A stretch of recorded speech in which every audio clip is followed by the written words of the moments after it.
Well, welcome, Danvers. This is Jim Morose, and this is A Republic Always. Okay, so this is today is April 23rd, 2025. This is season 1, episode number 4, and we started. The PragerU started a little 10-course video that on the Constitution, which I adopted.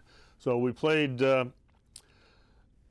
Last month was the first one where a republic, not a democracy. That was the key as the founding fathers had their meetings and created the government that we had. It's clearly a republic and not a democracy for all the reasons that they explained, they mansplained back in 1776 and 1787, which is when today's video is number 2, would be the Miracle in Philadelphia. That's where the Constitutional Convention was held. And again, the country was running supposedly as a republic, but it was under the Articles of Confederation, the Articles of Confederation, the Confederates, okay, the Confederation of States. And so it was not working very well. There was all sorts of problems and issues that they explained, that they will explain in this coming up video. So that when you have a large area like the United States is, it's very hard to control what's going on. So that's why we have the representative form of government, constitutional representative republic. We send representatives that are supposed to do the bidding of the people. And it's kind of interesting how this all plays out. And we'll look at, once the Constitution was written, how they came across different terms that they used between they granted power, vested power to the federal government and to the state governments, but that vesting and that granting of the powers was from we the people, because the government's supposed to be subservient to we the people, and we've kind of perverted that. It's like we're always taking orders from headquarters, which is very prevalent. And clearly we can see that happening today we're getting, mandates from the federal government to the state government and right down to the town hall. So there's too much pontification on high coming down, and that's not the way the government was designed or supposed to be. In fact, the major thing that the Constitution has vested and granted the federal government is to protect the borders and protect this country from external countries, and specifically protect the borders and protect our citizens when they're out on the open ocean, because that was the biggest thing in the day, is pirates and just general high seas robberies and piracy and crime on the high seas.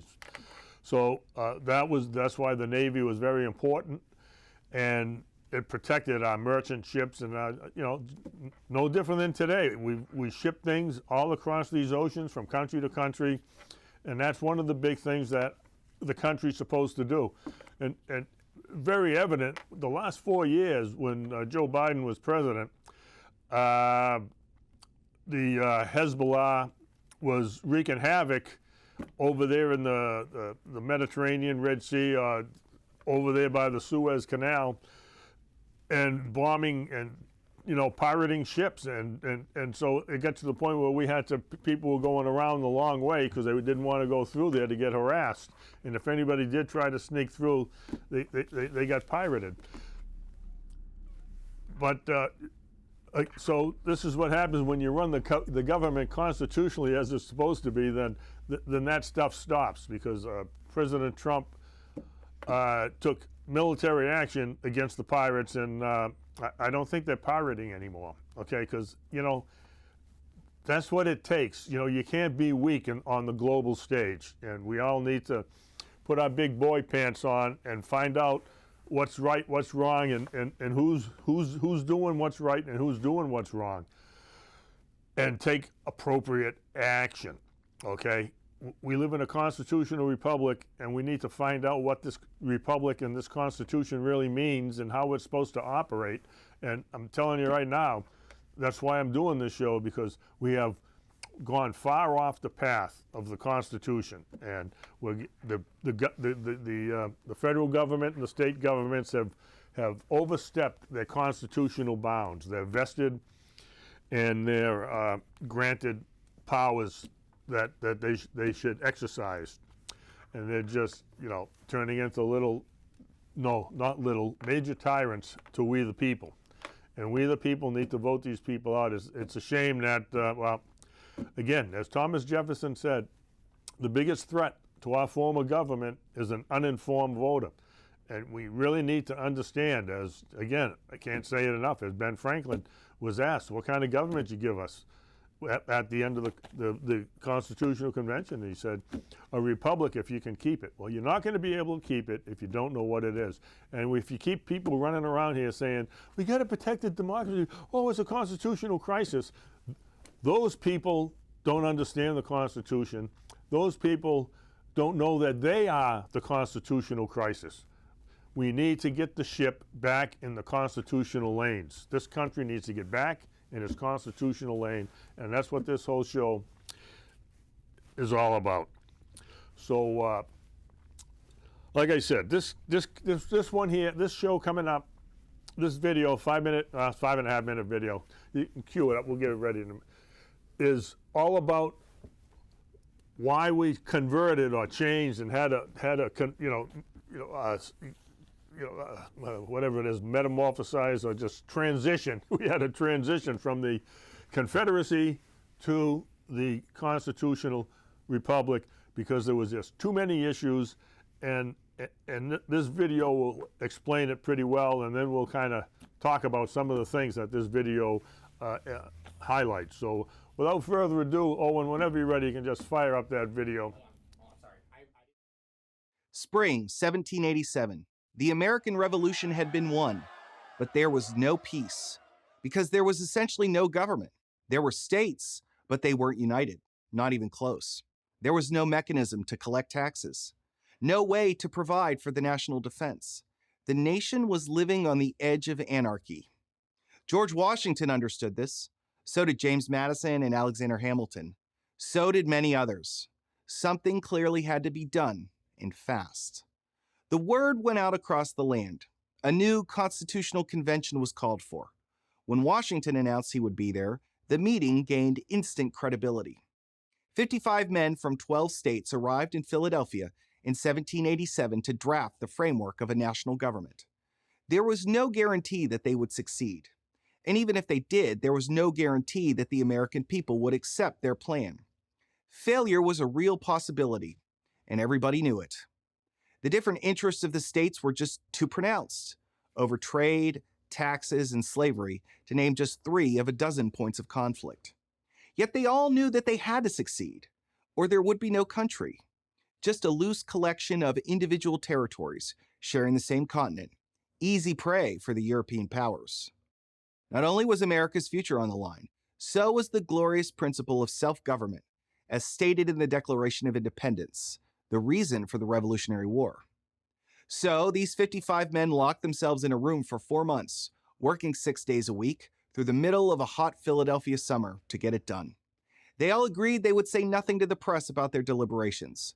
They even closed the window shutters so that no one could look in, making a very hot room even hotter. As the temperature rose outside, tempers rose inside. Still, they persevered. On September 17th, they finished, and the country and the world learned what they had produced: the Constitution of the United States, 4,500 words of collaborative genius. How did they do it? There are many answers, many happy accidents, perhaps even divine intervention. But here are 3 reasons that stand out. First, they knew the stakes. The Articles of Confederation under which the country had been operating since the Revolution were clearly inadequate. This was dramatically demonstrated in 1786 when a group of New England farmers took up arms in a tax dispute. Known as Shays' Rebellion, the rebels came close to overturning the state government of Massachusetts. No one wanted anarchy, but anarchy was staring the country in the face. Second, these were very capable men. They were both learned and pragmatic. Many, like James Madison, Alexander Hamilton, Gouverneur Morris, and James Wilson, were steeped in the great works from classical antiquity, from Thucydides to Aristotle, from Livy to Cicero. And of course, they knew their Bible. They were also men of the Enlightenment and saw politics as a kind of science. They studied what had worked in the past and what had failed. But perhaps even more important, they also had enormous practical wisdom, sorts of hard lessons that could only be gained by experience. The Americans, for much of the 18th century, had been effectively governing themselves because the British crown mostly ignored them. Contrast that to Bourbon France or Tsarist Russia, where one person wielded absolute power. Third, they were prepared to compromise. Perhaps the most extraordinary feature of the Constitutional Convention is that they stuck it out. The delegates disagreed on almost everything. They disagreed on how power should be divided. They disagreed how senators and representatives should be chosen, how much power the executive should have, and how much the court should have. And most of all, they disagreed on slavery. Yet on every issue, often after furious debates, they reached a compromise. The easy thing would have been to go home and denounce the entire project. A few did, but most didn't. They knew they had to make this work. There was no good alternative. And there was a final and crucial element, the paternal presence of George Washington. No one wanted to fail in front of the general. He had come out of retirement and put his reputation on the line to preside over this convention. If it did not succeed, all the sacrifices he had made to win the war would have been in vain. He knew it, and everyone in the room knew it. Washington rarely spoke, but he didn't have to. His mere presence was enough to remind them just how important this moment was. It's not by accident that we call him the father of the country. The Constitution was designed to deal with the crisis of the moment, but also to guide the future of the young nation. It has succeeded beyond anyone's wildest dreams. I'm Jay Cost, Senior Fellow at the American Enterprise Institute and author of James Madison, America's First Politician, for Prager University. So as you can see, this video really highlighted exactly, what happened during the constitutional, crisis here, and it was monumental undertaking to have these 55 people get into that room, and unlike today where everybody's going to, oh, I'm working on this, oh, this is mine, they were very humble, very contrite, and they just did the work, work. It was work. They had to hammer out all the issues. And as you can see, the biggest issue was, well, let's slap up one of those pictures there, Owen. Let's, because, picture 4. We'll go to picture 4. And just what the video was talking about. The 55 men, they were representing the 12 states, and they went in and they created the Constitution. And it was very, it was a hot summer, and these guys were hammering out issue after issue. And the big issues were, let's see, go to picture 5. We'll just see. Because what the biggest issues were, like I said, the trade on the high seas and the piracy and what's going on, and taxes. Who's collecting the taxes?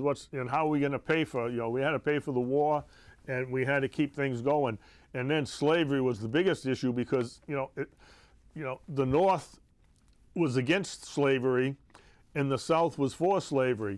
And so if you think, which this is why an uninformed voter is very dangerous, because there are people running around saying that the Constitutional is racist because it called the slaves, which, by the way, the Constitution, you heard them, never mentioned the word slave. It said that people that weren't free were 3/5 of a person only because, not because they were black or they were racist, only because if they counted them as a full person, the South would have been owning the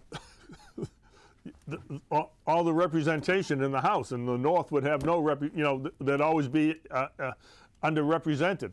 So, and slavery would still probably be here today, but that's why we needed to even out the score. We needed to even out the score.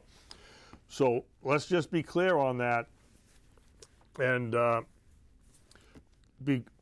so that's it. And so if you are one of the people who thinks that the Constitution is racist because it has 3/5 of a person, then you really need to bone up, study up on the Constitution, what our country is founded on, and how it's supposed to work. And when you get into the the amendments, we've already went over the 14th Amendment and the misinterpretation, and really it's all about the laws of nations, okay? And so the 14th Amendment needs to be, read, interpreted, and understood in reference to the laws of nations. If you don't know what the laws of nations are, then you need to check that out. And the Laws of Nations is a book that was written in the 1700s, and basically, which I always thought it was if you were what your mother was. So if your mother was an American, or she was Mexican, or she was Italian or Polish, then if you were, that was your main blood source. That was your. But no, in the Laws of Nations, it's you are what your father is. Okay, so that's why we have problems with certain people whose they went with the mother, but it was the father that was not an American citizen. So again, the Laws of the Nation is pretty clear, and we've perverted it. And the just the current status of today, the Democrat senators and congressmen, whoever they are, running down to El Salvador to get the rights of the M13 gangbangers. It's like, are you kidding me? If you're not an American citizen, then you're not covered by our Constitution. You have to be a legal citizen. And they're not legal. They're criminals. They entered the country illegally.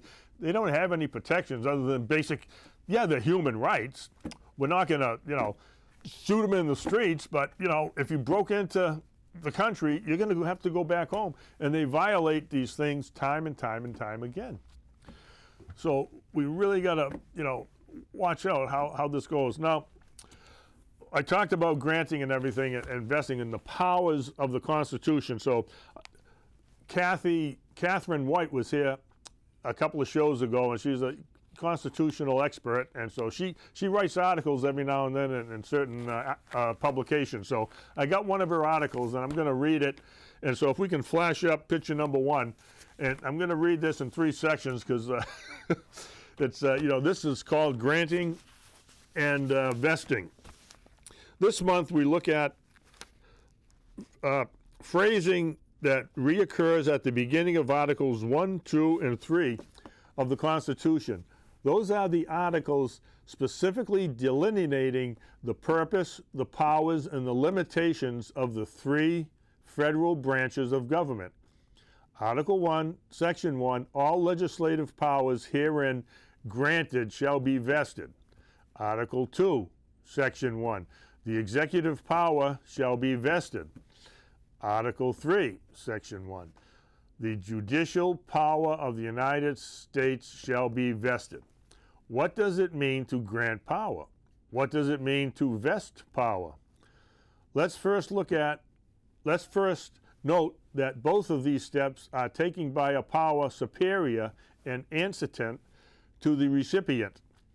And for the recipient, it is a passive event. The recipient receives the results of the actions taken by others without participation in those actions. To grant power is to bestow or confer, especially by a formal act.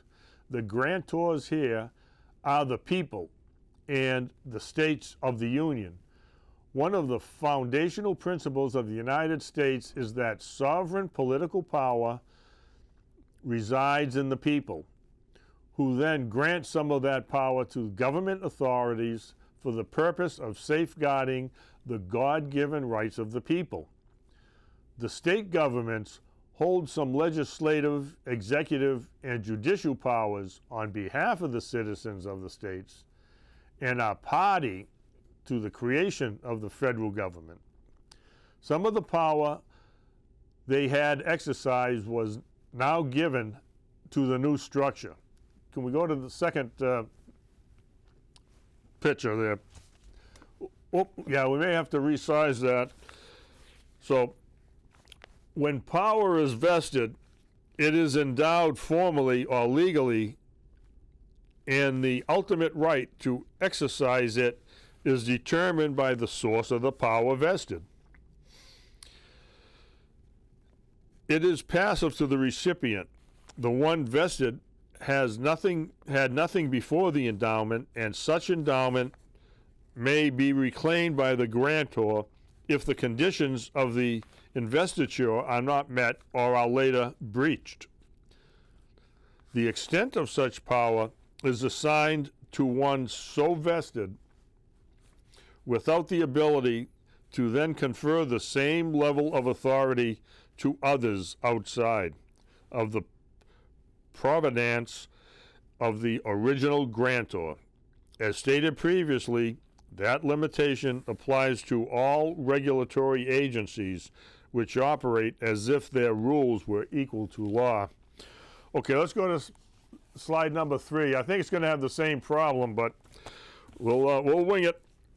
In a final note, in researching, be aware that the verb to vest is not in modern dictionaries. One must look in older and more complete dictionaries. Oxford English Dictionary, Black's Law Dictionary, etc., as most modern dictionaries only provide references to vest as a noun or an adjective. I most strongly recommend that older dictionaries and other sources close in time to the original be used. Modern resources have been both limited in scope and politically slanted ever more heavily over the last several decades. Okay, so as you can see, we've got a whole different dynamic of what's going on here with vesting and granting and we the people. And it's pretty clear when you read the Constitution, article and section, what powers the federal government has and what power each branch of government has and their limitations, and what's not specifically vested or granted by the Constitution remains to the states and the people respectively. We've got too many laws. We insult justice with the multiplicity of laws. I mean, and recently, right here in Massachusetts, affecting Danvers right here, we've had the MBTA zoning law passed by Beacon Hill, our state legislators, and it was defective. They had to change it 2 or 3 times because it wasn't written properly and it wasn't enforceable, and now people are questioning whether it's an unfunded mandate and you're forcing towns to do things, and it's just one thing after another after another. So we have some major legislative defaults here in our leaders, and so the only remedy for that, we need to vote these people out. They are really, clamping down and really stifling what's happening with our form of government. They're dictating too much and not just protecting our rights. So I want to ask you, we talked about that in the rights, and even in the little article I read, it said our God-given rights. So you have to say to yourself, where do our rights come from? Where do you think our rights come from? I'm going to let you research that. It's not written in the Constitution, but it is written in the Declaration of Independence. I think Joe Biden tried to say it, and then he said, oh, I can't say that because God is in there. It's our Creator. We are endowed by our Creator with unalienable rights, okay? Unalienable means no one can take them away. They can't touch them. Those are God-given. We have the right to express ourselves and do whatever it is we do. And the only restriction on our rights is we can't, if our rights start infringing on other people's rights, that's where we have to start drawing the legal lines and legal limits, okay? So And people are pretty good at that. We know all our limits. I mean, that's why social media and things like that, people lose their social context. They write things and post things on Facebook that they would never say to someone's face. Because when we were kids, if you said something stupid, you knew it right away. And you paid the consequences, because there's consequences for stupid things. When you do stupid things, you get consequences. And if you do what's right, then then you get rewarded, or life is good. And so that's what we got to focus on. We got to try to make life good, not miserable. Okay. So again, there's just so many things that are happening today that kind of, raise red flags about what's happening here. Even you got to laugh. I mean, you got to laugh with the people screaming and crying about Elon Musk, and he's not an elected official. You got to be kidding me. The whole cabinet is appointed. They're not elected. And every cabinet has other appointees. Even in Danvers, we elect selectmen, and we elect a moderator and a couple of school committee and other town meeting members. Everyone else is appointed. So what's the big deal? Oh, the big deal is it's Elon Musk, and he's friends with Trump. So, and the violence and the calls for violence, this is unheard of. We talked about that the first time, about factions. We really need to watch the factions. So, and people are putting more party politics in front of we the people protection. They have to be protecting we the people, not putting party issues and party process above the people's business and the people's issues. So we're coming up to the end of the show here. So I just want to make sure that everyone's aware that we really need to focus on what our leaders and our media are trying to tell us about what's going on, because they're not really being forthcoming and truthful about what's going on.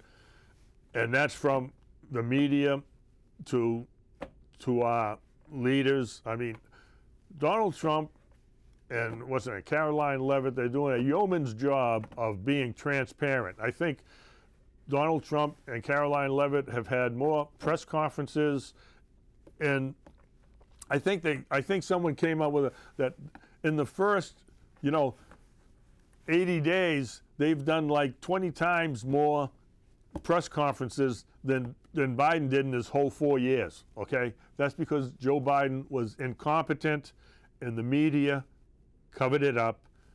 The Democrat establishment leaders covered it up. And who was running the country? And who was using the fake pen, or whatever they call it?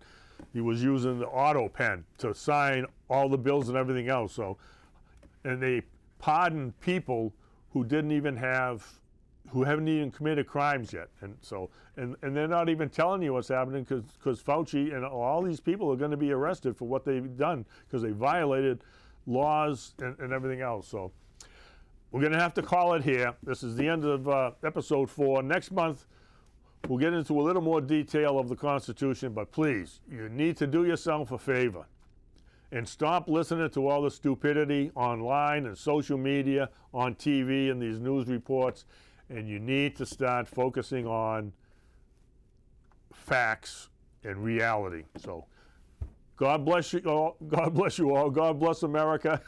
And we will see you next month. And thanks for watching. Tell your friends. And you can watch this on demand at danverstv.org, and just go through the public, the videos on demand, public government. Find it there and watch it with your friends. Thanks, and good night.